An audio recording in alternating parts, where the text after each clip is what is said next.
This is IT Live, brought to you by Academy Sports and Outdoors. I'm Tex Homer. That's Paul. Just Paul with his name tag. I like that. That's strong.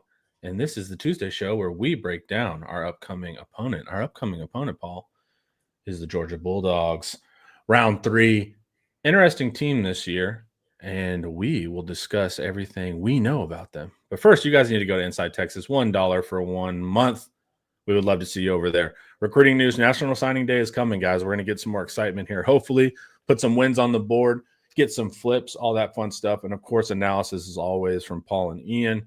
And then team news, behind the scenes, what's going on in practice, all of that. Paul, did you enjoy your bye week, brother? I did. It was well-timed.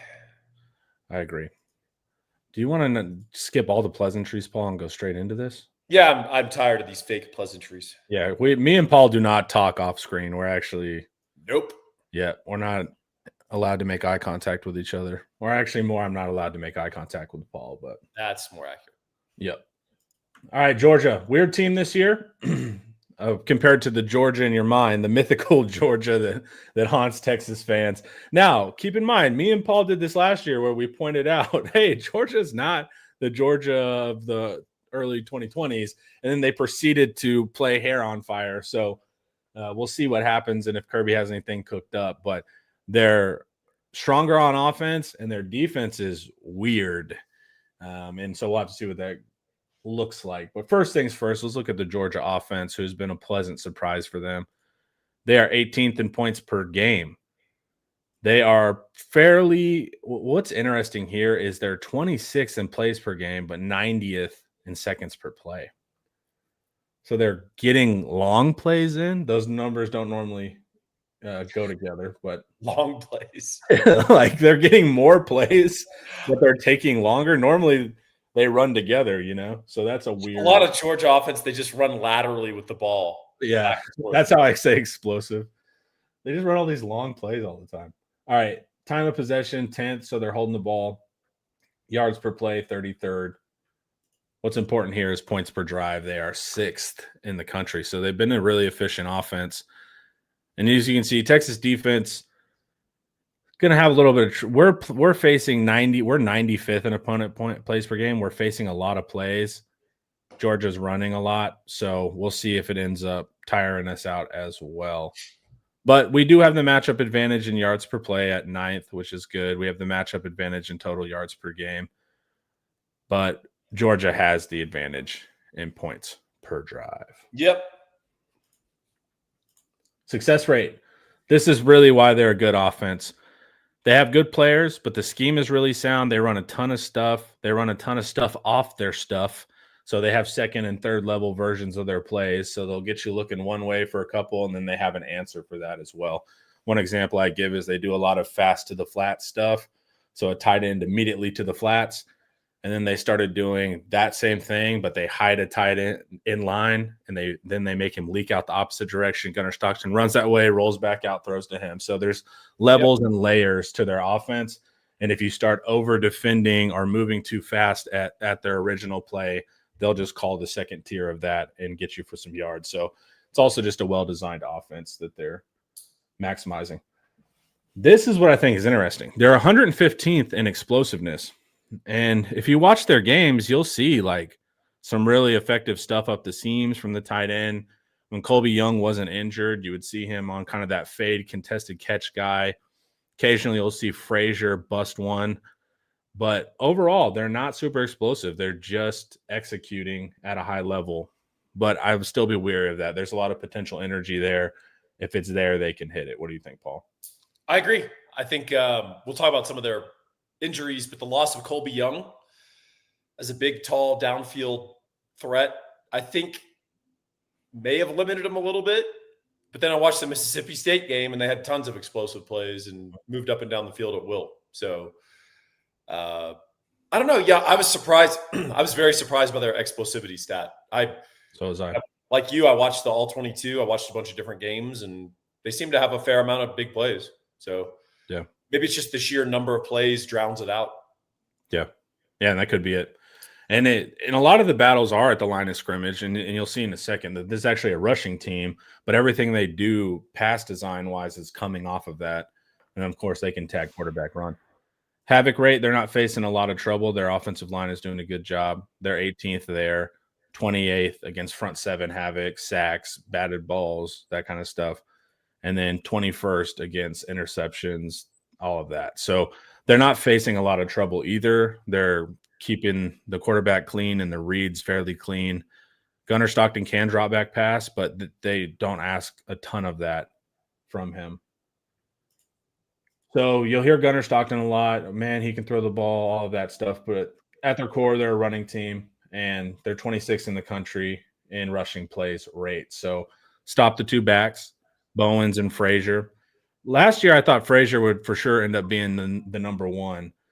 And the joke was he runs like he's running out of a house fire. You know, he's just like incredibly quick. He's a little too quick to the offensive line. I said this yesterday. He doesn't read that well. He gets right on their back, and if it's open, he can explode. But Bowens is the opposite for me. Bowens, to me, is more of a traditional back. He's a bigger back, and I like his ability to read better than Frazier, but still a good 1-2 punch in the running back room for Georgia. Yards per rush, they're 33rd. That's the big key. And then they're 17th in rushing attempts. What do you like about the run game, Paul? I know you'll break it down. Very physical. Downhill, and it's multiple. And that's something we're going to talk about Georgia multiple times is their versatility as an offense. They can line up spread, shotgun, 4 wide. They can line up double tight. Mm-hmm. They will run Gunnar Stockton. He's a very willing runner, and he's a very effective runner. And that really opens up aspects of their run game. So Stockton has got 7 rushing touchdowns, over 300 yards rushing this year, if you including sacks. And there's certain games and certain phases of the game mm-hmm. where they're just run zone read with him and the running back 4 or 5 plays in a row and get 40 yards out of it. So I think, their backs are just good. They've got 2 high-level college running backs. They alternate them. Sort of the hot hand will get the dominant runs in the second half, but they're both big guys. They can break tackles, and they both have enough finishing speed to house a run. So very impressed. I think one guy's averaging 5.7 a carry. The other guy's averaging 5.5. These are numbers that we're not approaching in any aspect of our run game. So it's odd to see them run the ball so effectively. But what struck me the most is they run really well from the spread. And not a lot of teams do that. They can just have 5-0 line too sometimes and run it. And they'll go 4 wide and then run out of the shotgun with Gunnar Stockton as the constraint on the backside, and they'll pull linemen with only 5 offensive linemen on the line of scrimmage, and they do a great job. Their offensive line coach, I wish I was a better source here, and I looked him up and gotten his name, but he's done a great job this year because they had a really young offensive line. They had some injuries early. Ernest Green, they lost him for long periods of the season. He's now back, but there were several games where they were starting 2 true freshmen and doing just fine.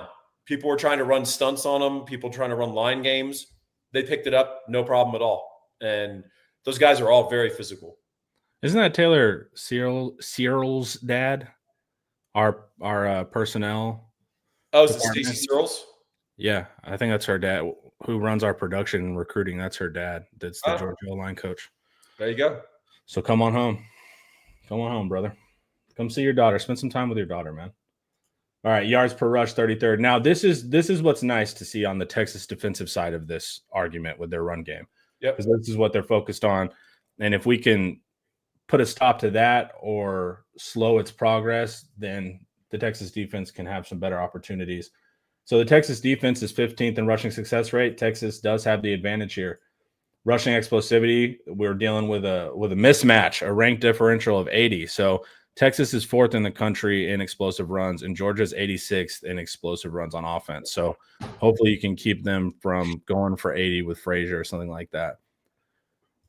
And then this is rush attempts matchups, not a huge matchup difference. And then Texas is number 2 in opponent yards per rush. Georgia is 33rd. So Texas advantage again in run defense.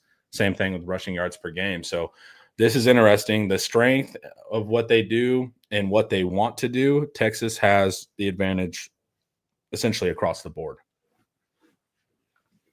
Yeah. I'll be very curious because I don't know. I mean, there's aspects of this defense that have shaken me a little bit the last couple of weeks. Just Sure. and it's beyond this. It's beyond the personnel. It's schematic stuff, right? Right. I mean, Ian and I tried to make a point of pointing out plays where we had the opportunity to coach up guys on the sideline. We called a timeout and let's put out our best defensive call, and the call was a disaster. And it doesn't matter who was running it. It was just like the call was you lost by formation at the snap of the ball. Correct. We can't do crap like that against Georgia because as much crap as Bobo gets, and as much as Georgia fans have turned him into like their Greg Davis, right? Of fire Bobo and the national championships will return, right? He's done a great job this year, and they're really multiple. And so one of the things that strikes you watching them is they're really a second half team on offense. And a lot of the first half is spent trying out different stuff until they hone in on the one thing that you aren't up to school on, you're not up to speed on. And then they just hammer it in the second half. And it's reflected in Gunnar Stockton's numbers. So in the second half, he completes 76% of his passes, and he's averaging 9.2 yards per attempt. Yeah, that's not good.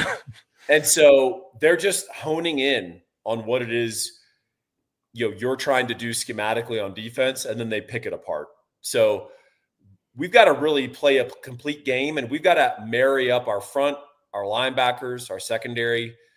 All that stuff has to be married up. We can't have these almost like you've got we've got a call for our front, a call for the linebackers, and a call for our secondary. And they don't know what each other's calls are. They're not interrelated. Yeah. So we need to do some defensive coordinating, literally coordinate stuff. Well, that's the thing. I brought it up. It's kind of beating the dead horse, but if you force a team that likes to run into the pass, and passing is your weakness and passing is more efficient, you're forcing them to a more efficient form of offense. So you're 100% right. If the defensive line does their job slowing them down, then okay, that's great. But plan 2 is to go to the pass, and you need to be able to stop it. And like you said, pre-snap by alignment. You're giving up leverage. You're letting them – it's the Stowers touchdown in the end zone, not the busted play, but we covered it on Deep Dive, where it's just like there's a giant hole in the zone. Everyone sees it besides the Texas defense. That's the kind of stuff you don't want to give up. One thing I will say, they have not faced a front like Texas. And they've not faced linebackers like ours who can – in terms of running people down, other than when they play their own in practice. I was going to say they got backers, yeah. So I think that's going to be an interesting challenge because their offensive line's done a good job. Stockton's done a great job. Man, when you watch Georgia on offense, Stockton is not under pressure a lot. And when he is, he's an athletic guy, and he just kind of flees it and extends the play and then either runs it or drop something off to a tight end. So I think that's going to be an interesting challenge for Georgia because they just haven't seen guys coming off the edge like ours. And our defensive tackle rotation, pretty darn good. So I think that's, when you're watching the Ole Miss all 22, Ole Miss's defense is, I mean, they might have 2 guys that could start for us, right? I mean, they're just getting worked. And I don't think that's going to happen with our D. Just baseline athleticism.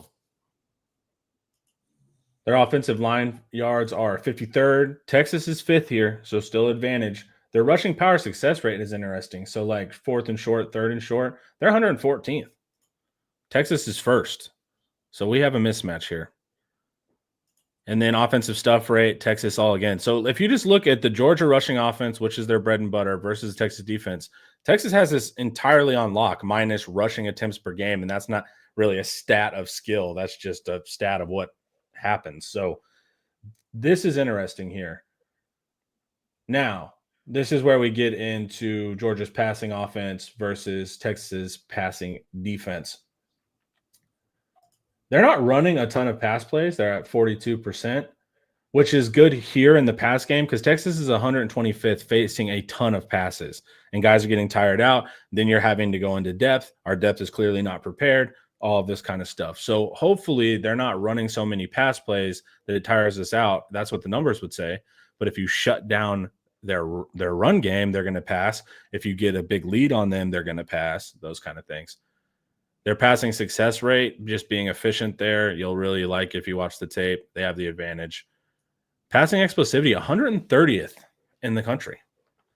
So it's a little hard on the tape. And I feel it's like, to me, because Georgia's offense is so much at the line and run and then easy passes off of the run, when they do hit the explosive, it feels well timed and it feels like a movie payoff.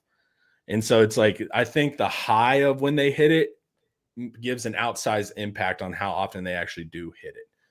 And so I think that's why maybe that there's that effect occurring. But most of the battle is going to occur at the line of scrimmage, and they're going to do it with running right at you or some type of misdirection off of it.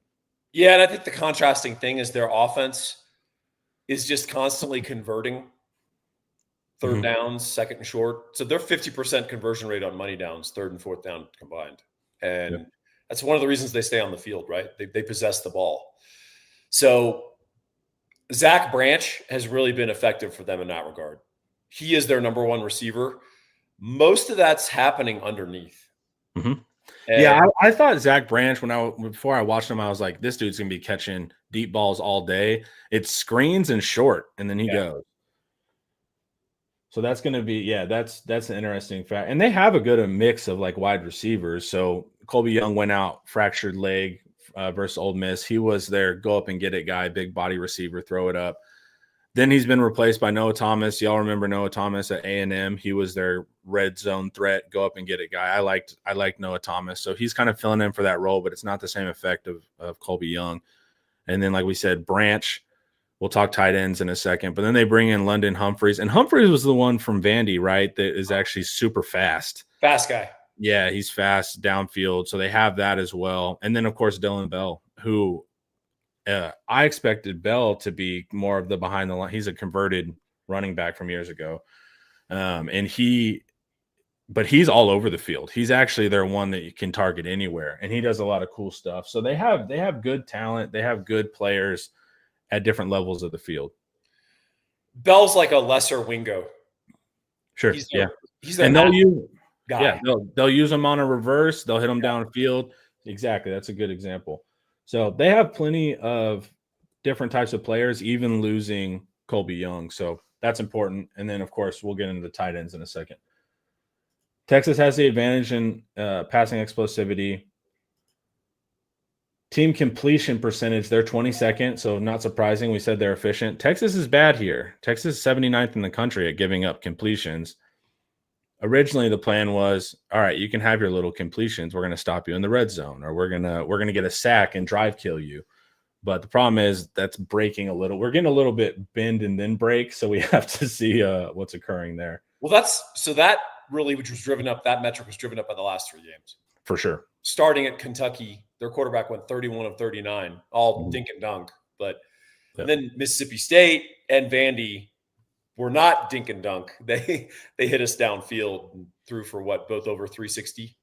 Yeah.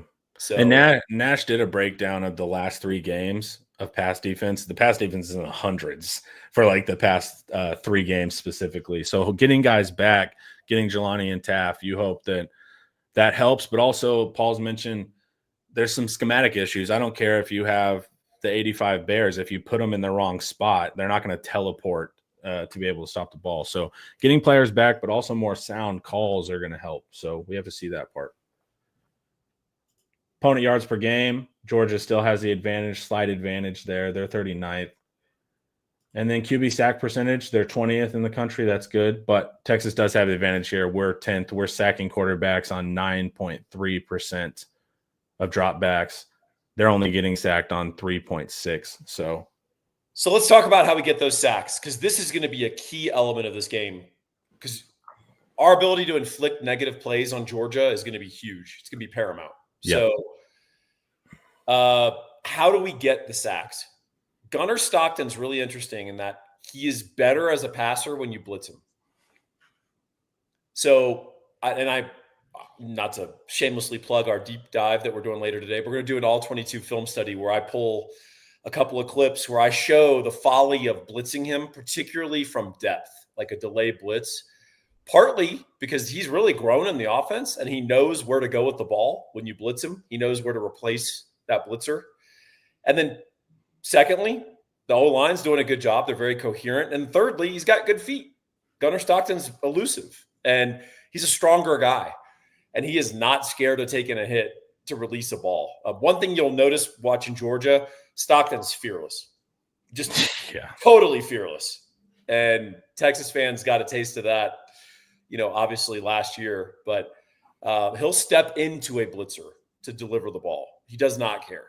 So he's actually more effective. Now, under pressure, he suffers just like any other quarterback. But there's a difference between blitzed and pressure. So if you blitz and don't get home or nearly get home, he's fine. But if you blitz and are able to hit him or sack him or get him on the ground, obviously he's not effective. But it is something to file away. How good are we with our just 4-man rush or 4 men and a spy? Because we're going to have to spy Gunnar Stockton some. We're going to respect his legs. So, we spied DJ Lagway, who had no interest in running. So I'm sure we'll spy Gunnar Stockton. So that's a key for this game. If you want to look, is Texas getting really good pressure with 4? And if they are, now we're cooking with gas. And now it's on that Texas offense to deliver the upset. They do a lot of single read stuff with Stockton, and that's why they're efficient. But a blitz, if a quarterback knows where it's going, a blitz becomes a single read. Yeah. As soon as that guy goes, he knows to get it there. If Stockton knows where the ball is going and it's open, he'll complete it. And so that's the trick. But you're 100% right, especially from depth, and we like to do that sometimes. He doesn't care about that at all. All you're doing is taking the safety that's supposed to guard the guy he's throwing it to, Yeah, and I will say Stockton, if you watch him, you don't see a lot of classic quarterback throws like, oh, my God, look at that 22-yard dig. What an NFL arm. It's a lot of like air under the ball, but super catchable balls. I was going to say, that's what's so, like, if you watched him from an NFL point of view, you're like, that doesn't look great. I'm like, it's ugly. It doesn't look right. And then you're like, bad throw. And then perfect. So it's perfect placement. Catchable. Yeah, it's very weird. Like when you evaluate, if I just paused before the ball got caught, I'd be like, there's no way. And somehow he's got that backyard football ability where it just gets there and it doesn't look great. But in his run game, they've been really selective. Remember at the beginning of the year, he was running too much. And then I can't remember what game, but Georgia fans were talking about it. They basically gave him an edict, like you're staying in the pocket, like you're going to play quarterback. And since then, they've been more efficient on when they call it. And when they do call it, it seems it's like the backbreaker with Texas. It's like they're calling it at these really brutal times. And when he pulls it, he has one of the most effective pulls I've seen. Like when he's a lot faster, like acceleration wise, than I thought he would be. I knew he can move in space, and they'll do a surf technique, meaning that like a defensive end won't collapse in or he won't stand. He'll ride the tackle out, and he can beat that. If you use that technique, he can still get around you. So the run game is really brutal. Of course, in the red zone, then they open up all of the plays that are designed as well. So it's a good offense. There's really not much to say. But I think getting pressure with 4 is a great point. Let's look. Number 2 overall offense in the country. In OFEI, so in their efficiencies, and these are opponent adjusted as well. Unfortunately, they're losers because they were number 1 last week, so they've fallen off a cliff. Right now, they're down to number 2. So you know who supplanted them?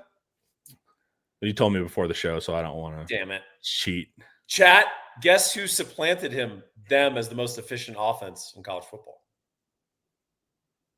You guys will win a gift card for any one of Paul's books on his shelf. He will mail them to you if you get it right. You can just pick one. They're mostly picture books. Oh, Vandy. There we go. Ding, ding, ding. Drew, what would you like? Just tell Paul. He will send you any book you like. All right. Texas defense is number 10.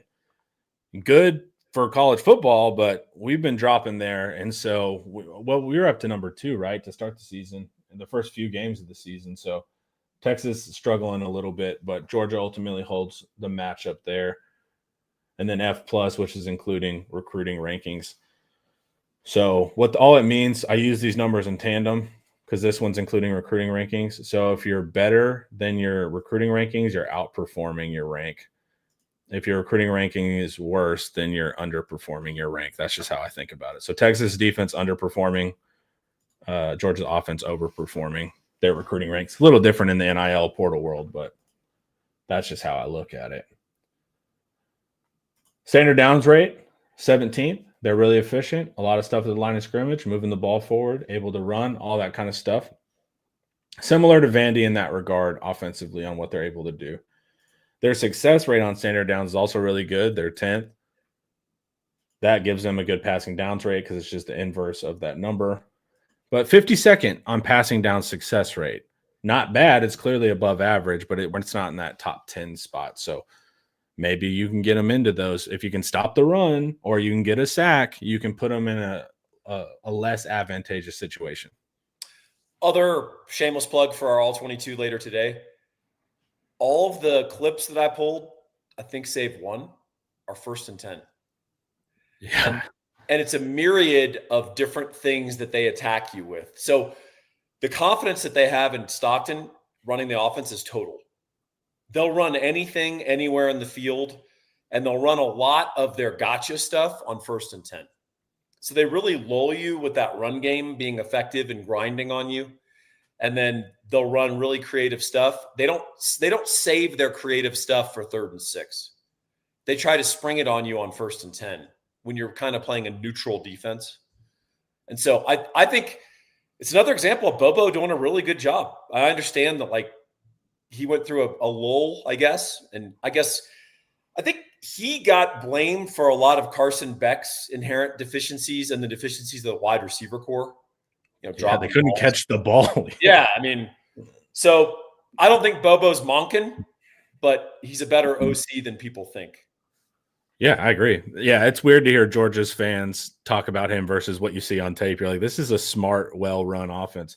And I said we were going to get to the tight ends, and then I totally just didn't even bring it back up. We got to talk about their tight ends, man. So Lucky took a big hit last week, and he went down. So he's probably in protocol. I have to see if Kirby said anything about that. But he's probably going to return anyways. But they have Delp, Lucky, and then who's there? That number 10 flashes on tape too. Who is that? Let me see. I always forget his name. Elias Williams, 6'7", 255 pounds, and he can move. And he's a freshman, I believe. And so they have 3 tight ends that are very legitimate. And so I'm always jealous of the teams that, because we're so fixated on 12 personnel and 13 personnel. Yeah. I'm jealous when I do turn on the TV and I see a team with like multiple NFL tight ends, and I'm like, oh, so that's what we're trying to do. I get it, but they really run it. Like, they can block. Like, Lawson Lucky blocks for real. And they can both catch. Like, they'll split Lawson Lucky out and run RPOs with them. Yeah, like, they can do the full thing. So, like, their tight ends aren't just – our tight ends are total decoys. They don't run block. They're just hanging out for 3 plays till you can spring them. But the Georgia tight ends actually do block, and you can do everything like that. And then they can make a huge play in the seams, or like Paul said, an RPO. That RPO yesterday, I was like, did you mean the one in the 3rd quarter? You're like, the 4th quarter. It's because in the 3rd quarter, they run an RPO to Lucky and score again. Yeah. And so it's like in the red zone, they do that a lot. How do you feel about – we saw what Stowers was able to do, split out, attacking the middle of our zones. How do you feel about the Georgia tight ends, and multiple of them that can do the same thing? Maybe I feel good, Connor. I feel like we've patched everything up in the back. Yeah. Taff and McDonald, baby. Yeah, I mean, that is a big help having those guys back, but we've still got to unscrew ourselves schematically. Yeah. Lucky's the one that got hurt last week, so we just got to see. And he's the better of their tight ends. Delp didn't have a ton of production or even targets, and I was surprised to see that. Yeah, it's weird. So Georgia is a very distributed offense. So you won't find that one guy with super gaudy statistics. If it is, it's Zachariah Branch. He's got the most catches, the most targets. But beyond him, they just throw it to the open guy. Like, there's no preference for what they're doing. So some games, Lucky and Delp will combine for 1 catch for 6 yards. Other games, you'd swear they're like the feature part of the game plan, because they have combined 10 catches and 120 yards and a couple of touchdowns. So It just varies game to game, and they sort of throw it to the open guy, and they throw it to the mismatch. And it's another example of the versatility. They're just a very versatile offense. So I think people look at the raw statistics, and because Georgia plays slow, they're like, they're not that great. It's like you watch them on tape, and you're like, oh, these guys kind of like they're completely controlling the game with their offense, because as we're going to see, their defense ain't exactly up to Georgia standards so far. Yeah, and like you said, they can hit whoever. Like if they'll bring in London Humphreys, they'll hit him. They'll bring in any of the tight ends. They're not scared. There's no decoys. Like everyone that's brought in can make a play, including their third string freshman tight end. So if someone's in the game, they're not just there to get reps. They do a good job there. Drew says from his linebacker perspective, you have no clue what they are running pre-snap. It doesn't matter the down and distance. Sure. Yeah, they do a really good disguise. Like I said, those tiered plays, second and third level plays are something that they do really, really well. Early downs EPA, 33rd, third down, they're 22nd. Texas does hold the advantage in both of these, but fairly slim margins. So they're 22nd and third down. Texas is 19th. Average third down distance about 6.6 yards. Texas holds teams to about 7.5. So Texas has some advantages here, not truly in like who gets put in better situations. Georgia does put themselves in better situations, but Texas also on defense is doing a good job here. So that's why this matchup to me is the one of intrigue, is actually the Georgia offense versus the Texas defense, even though everyone's so marred by last year's Georgia D-line that they tend to hone in on that one more. Red zone, 47th. I thought that was interesting. I would expect a team that's so good on first down and so varied to be a little stronger there. But when they do get there, they're 7th in the country in scoring touchdowns. 23rd in sacks allowed, 18th in interceptions thrown, 23rd in fumbles. So they're not going to turn over the ball a bunch. They are 59th in tackles for loss allowed. Texas is 17th in getting those tackles for loss. So quite curious, but any final points on the offense, Paul? Overturning production. That's interesting because we knew Georgia this offseason was going to completely remake their offense, and they completely remade their offense.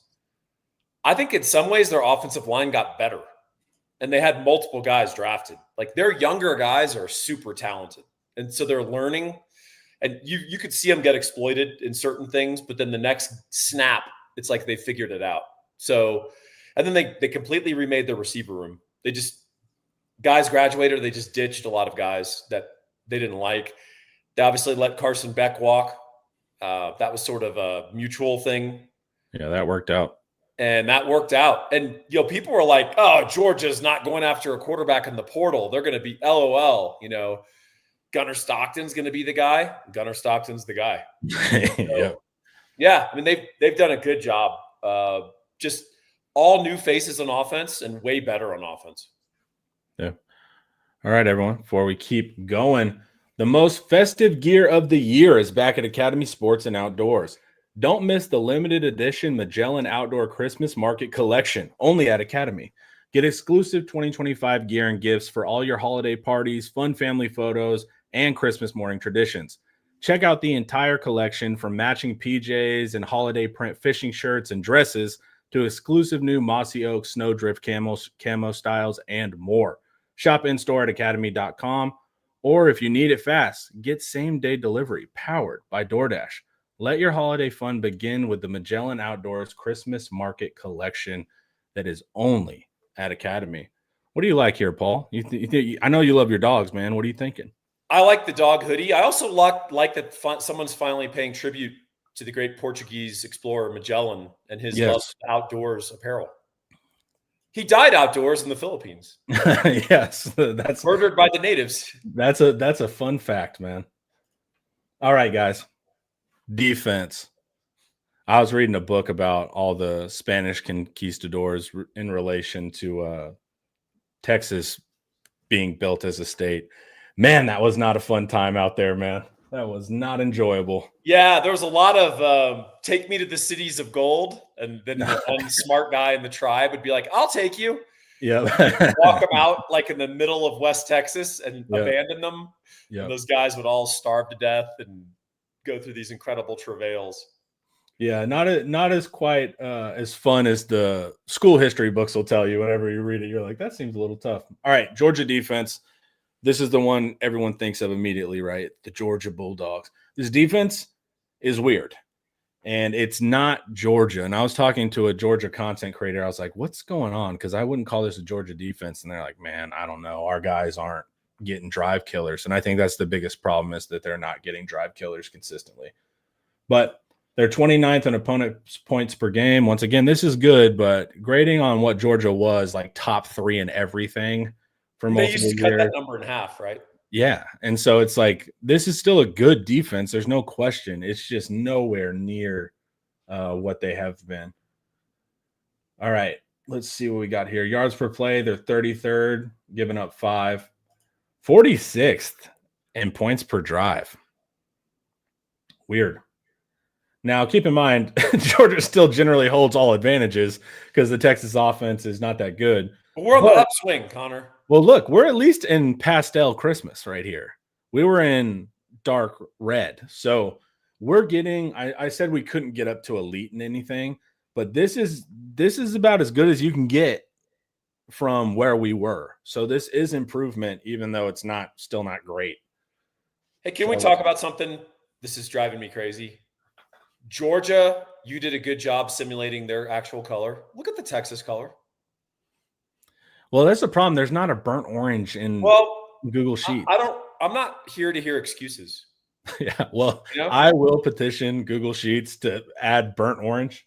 But this I just feel like this is an attack that you're using Tennessee Dayglow orange. Yeah. That's not even orange. What is that? It's orange. It's just the lightest shade of orange that there is. Chad, is this orange? Oh, this is kind of burnt orangey. Let's see here. Yeah. Oh, I can't change it.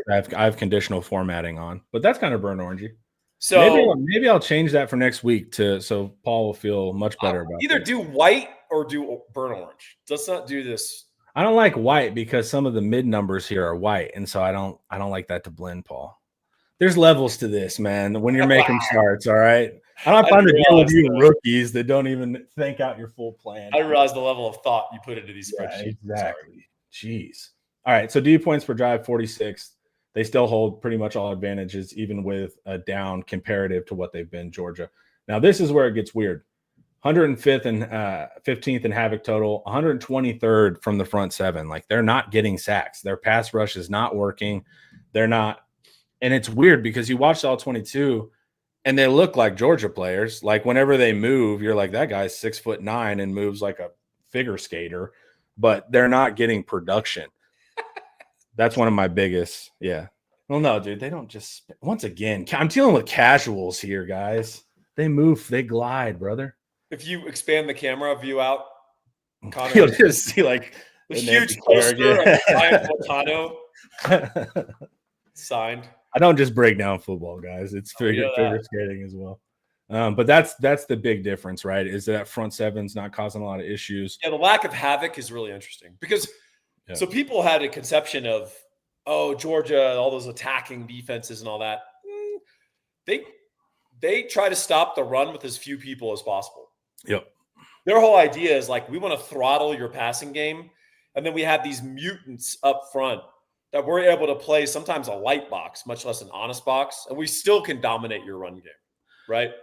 Yeah. So I also think that Texas fans are maybe a little deceived by Georgia's game plan in Austin last year, where they did blitz a little more than usual. They still got most of their pressure before. Yeah. They just lined up differently. They showed pre-snap, but they didn't always send. And their disposition was different. Like, they flew up. They had no respect for our offense. Yeah. And for good reason. Or Quinn in the pocket. No. And they also had several NFL first-round draft picks and Damon Wilson, who's now starring at Missouri. So I think they've just had a drop-off in personnel. And I don't think it gets much more complicated than that. The only area where they've not had a drop-off, but they're Georgia good as they've ever been, is linebacker. And that's who they have to include. So in order to get pressure, they have to send linebackers. They've got to bring their linebackers, and their top sackers are all linebackers, off-the-ball linebackers. Yeah.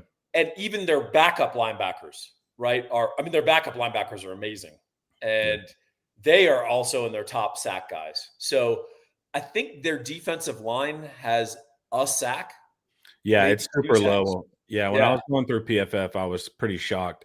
But what does that mean, Paul? If you're having to send second level to get pressure, what does that open up? Mesh is going to be wide open, and we've Can been Arch awesome at hitting that all year. I was gonna say the routes that open up, they make it really easy to beat it are the ones that Arch like throws so strange. So, but they will have to send second level, and that does open up easy, quick reads and blitz beaters in the pass game. All So right. Kelson must be as colorblind as I am because he sees it as tan as well, the orange. And I agree with him. You guys are going It's tan. tan. I don't know about that, fellas. I don't know Just about saying. that. All right. Let's can y'all see this? My color wheel? Yeah. See, it's a shade it moves. Dude, I see burnt orange right there. That's why I told you earlier. I said So what? Let's do this correctly. I can't because it's conditionally formatted, Paul. Let's take a 5-minute pause, redo the spreadsheet, and we'll sign back on. That's what, guys, live. We're going to take the live down. Yes. We'll be right back on. Make sure to jump back on. We'll unalive, and then we'll be live again. Yeah. All right. So this is where they have the advantage. No shocker is their run defense versus the running offense of Texas.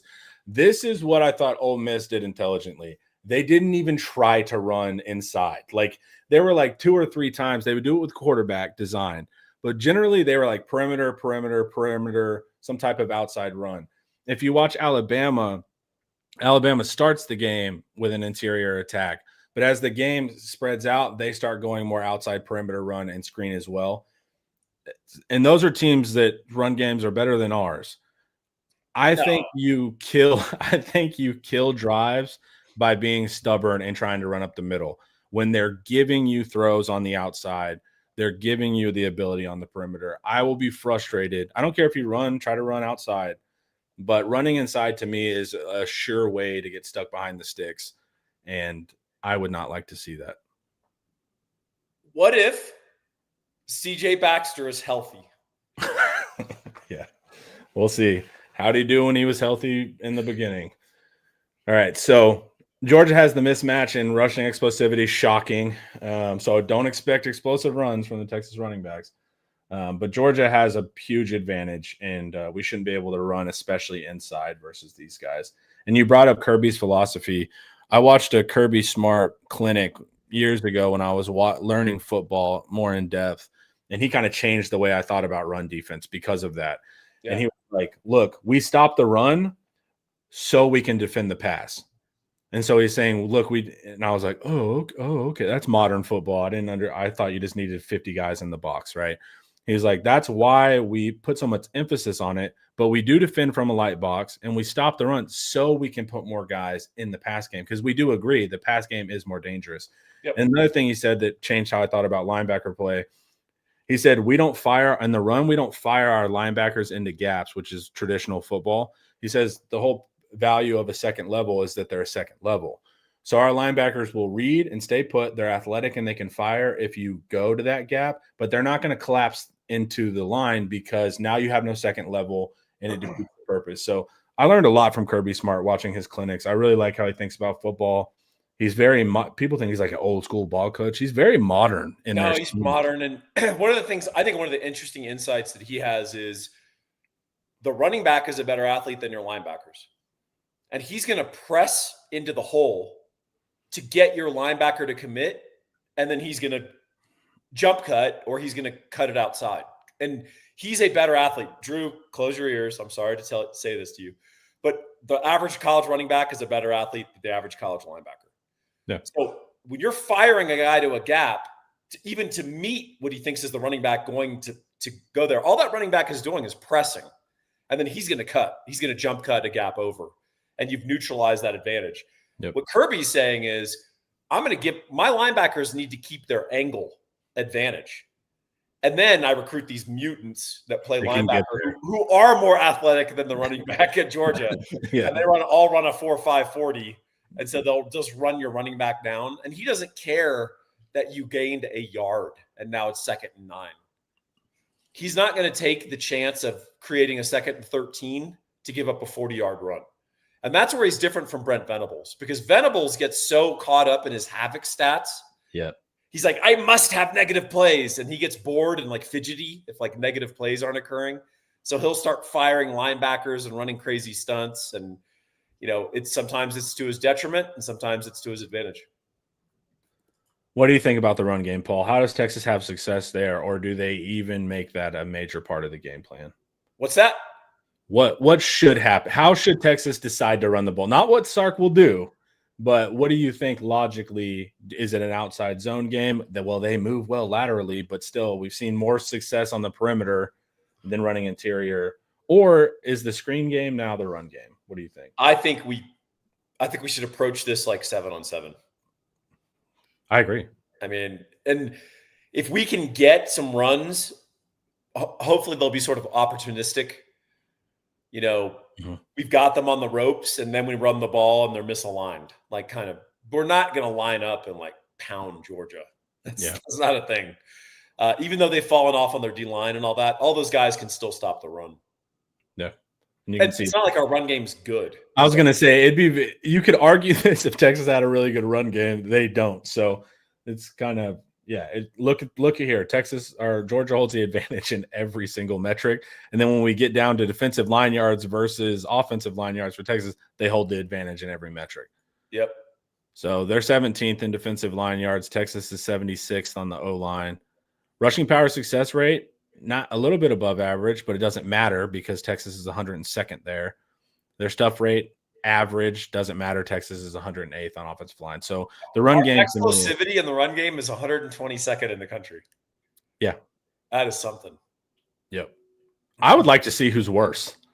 That's got to be crazy. They did because we've had like 2 runs over 15 yards. So it's like some people just have none, I guess.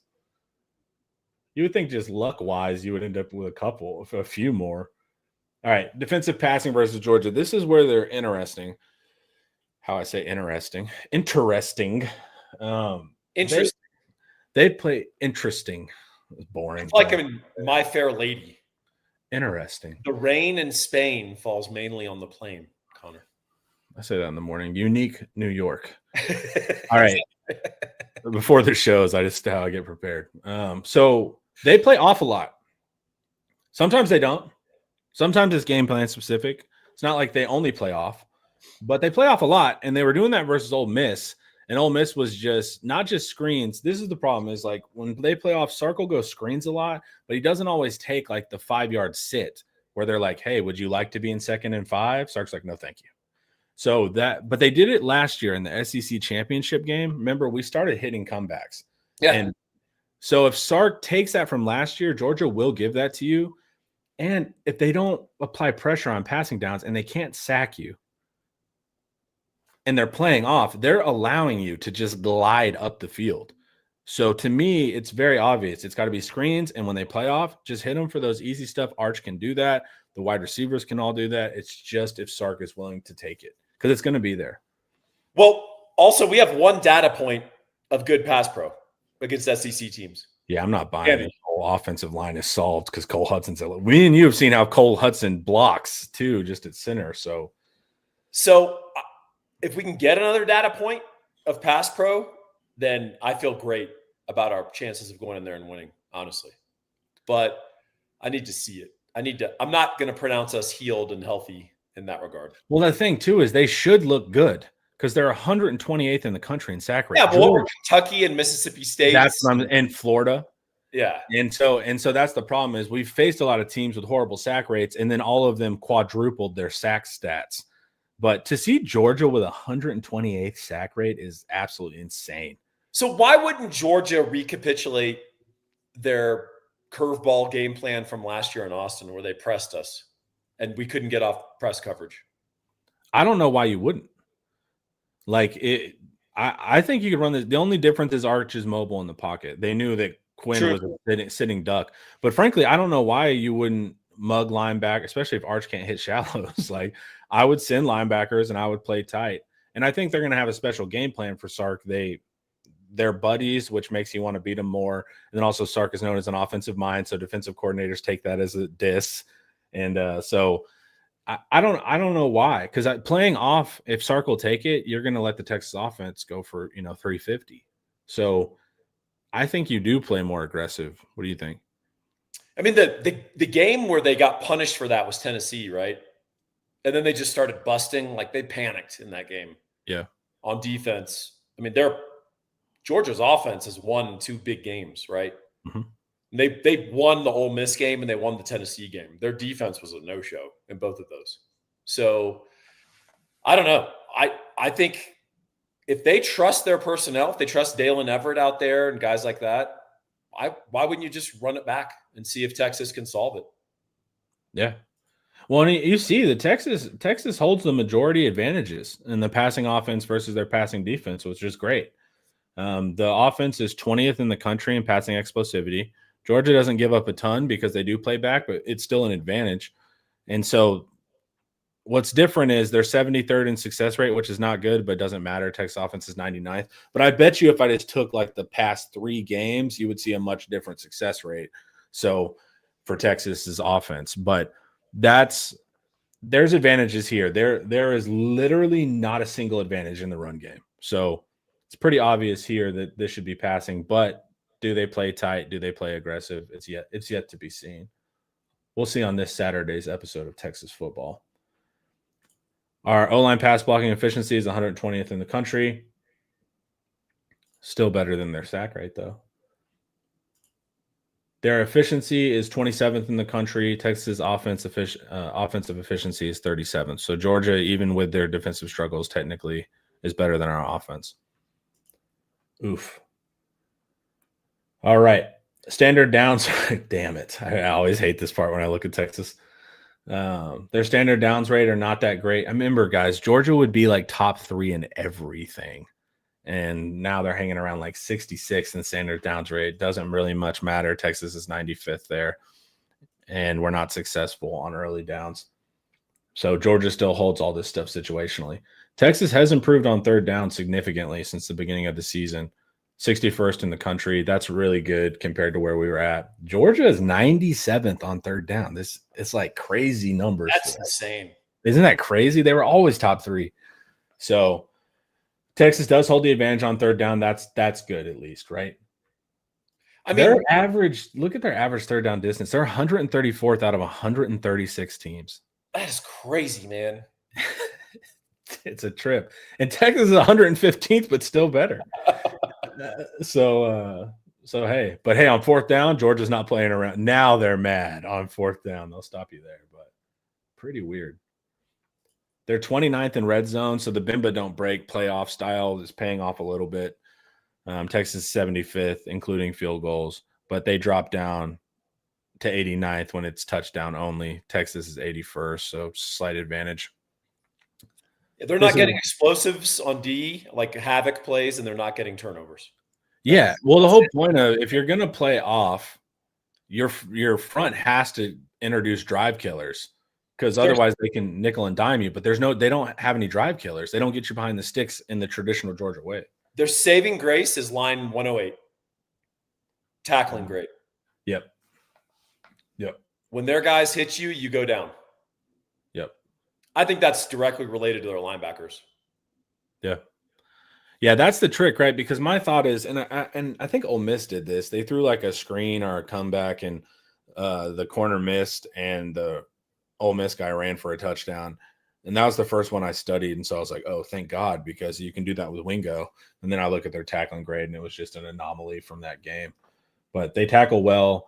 They play off, but they rally down, all of that kind of stuff. But 125th in sacks per game, 112th on getting interceptions, too. They're not doing that. They're 87th in fumbles. They're 126th on tackles for loss. Like, it's pretty wild. So Texas holds these advantages, which you would not think without knowing. Tackling grade, of course, we just talked about that. Their returning production was 79th. Our offensive returning production was 109th. But penalties per game, this is how Texas gives Georgia drive killers without Georgia having to do it because Georgia doesn't do it. They're 34th in penalties per game, so well coached there. Texas is 129th in penalties per game. So that's you let Georgia off the hook. That's how you get -5, -10 and destroy your own drives because they're not producing that often. Their luck rating is higher at 24th. Texas has improved a lot to 46, so the ball bounces Georgia's way more often. Their turnover margin is really bad. They're 74th in the country. Texas is 10th, so that's really good. I think we have like one turnover in the past couple of games, Sark said. Their field position is 54th. For a defensive team, you would expect, or for Kirby as the defensive coach, you would expect turnover margin and net field position to be a lot better. Texas is third in net field position. That's awesome. Texas is the most talented team in the country, according to On3, and Georgia is the second most talented team in the country. They have pretty good special teams, 14th in the country. Texas is better at third. Their strength of schedule right now is the 15th hardest schedule, and Texas has been the 13th. Paul, before we wrap up, tell the good people where to get their mortgage. It's a gentleman named Gabe Winslow. You need to dial these digits. It's 832-557-1095. That's 832-557-1095. Interest rates are down. If you're currently sitting on a house with a rate over 6.5%, you got to call Gabe. He can do something for you. It's a good chance he can refi you for free, get you a lower payment, and he's not going to mess with your equity or any of that nonsense. It's not smoke and mirrors. It's legitimate because he's a broker, Connor. He doesn't work for Big Bank USA. He goes out directly to the wholesale lenders, 50, 60 of them, and has them bid on your deal. And believe it or not, competition creates better deals. Don't tell the new mayor of New York. I knew you were going to say something like Call that. Gabe Winslow. You can reach him at 832-557-1095. How you feeling, man? How you feeling about Georgia after seeing you see the defense and you're like, jackpot, baby. There's our window. Then you see their offense and you're like, uh-oh. So where are you at, man? I don't need a prediction, but just this is a different Georgia team than we've seen. Well, we've scored what? Not a lot of points against Georgia the last two games. 15 and what? 22? We should have won the SEC championship. Should have won the SEC title game. That was a bummer. Yeah. But in Austin, we thoroughly got our ass beat. So, yeah. I think there's a real path for us to score in the mid to high 20s if we can execute.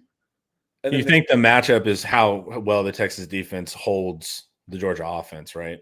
I mean, I don't expect them to put 35 on us. Yeah.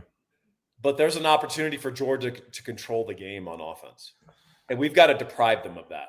We can't just let them sit on the ball and move up and down the field. My goal is like Georgia hold them to 24 and then like Texas get to 28. Like that's kind of where I'm thinking. And because Georgia's been in some legit shootouts too, but they also have a lot of these 20 to 24 games as well. So hopefully that's the trick. Kelson in the chat says this is a new team, new day, new week with an exclamation point. I think he's been reading daily affirmations or something. Yeah, he is. He's too cheery. He's locked in. He's right, though. It's like trying – because you see half my argument is just like, what is going on with Georgia? Like because you hold the mythical Georgia in your head, you know? But the point is that it's not that Georgia.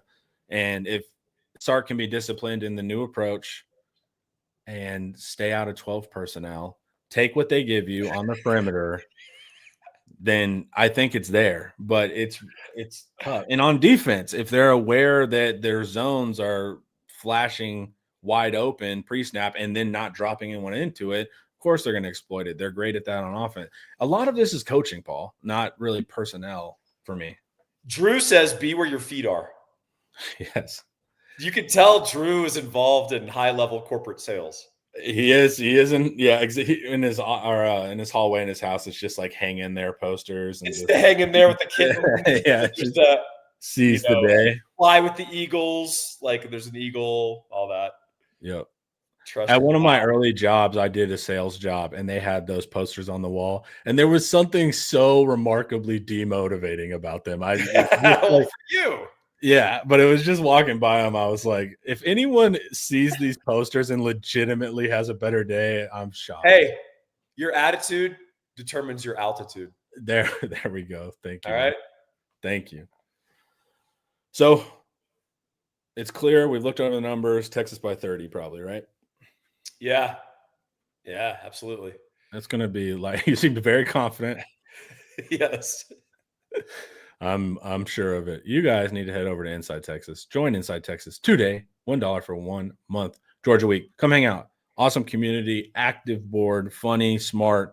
You will get analysis that you can't get on the channel all over there with our writers, Paul and Ian dropping stuff constantly, Eric with the team news, Charlie, Justin with all the recruiting facts, and NSD is heating up. We would love to see you over there. Oh, that's not what I wanted to click. I wanted to click this one. Everyone, have an absolutely wonderful day. This was brought to you by Academy Sports and Outdoors, and we will see you for a film study later on. Goodbye.